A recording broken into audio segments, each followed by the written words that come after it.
每5年就举办一届的全国农林渔牧业的产业普查，是为了更新并了解台湾产业的结构甲相关的农业产品的资料，为未来相关的实践来做准备。今年的作业定数将要对5月1号全国开始展开，其中台南市有大约11万户，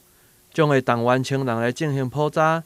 台南市政府也伫2号上午为农林渔牧业的普查处举办揭牌典礼，市长王伟特也亲自出席。也呼吁市民朋友爱配合普查计划，同时市长也希望这个资料会使充分来运用伫农民身躯顶，互因会使减少抢种某种农业产品的状况。那我们也希望说，在最短的时间内完成这个详尽的普查之后，能够提供政府国家决策一个重要的参考。那像现在过去常常普查得到资料，但这个资料要活用才是活的资料。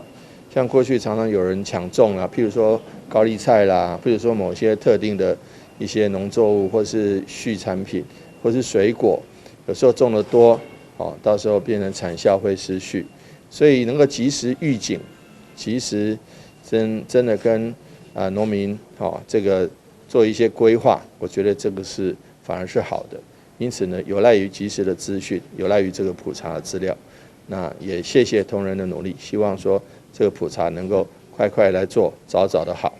市府也提醒民众，普查员将会佩戴相关的证件，嘛袂问普查表以外的资料，嘛袂要求提供售货或者是价金簿仔。今年也有推出网络的申报，民众嘛会使主动上网来申报，减少作业的困扰。但新闻郭博义采访报道。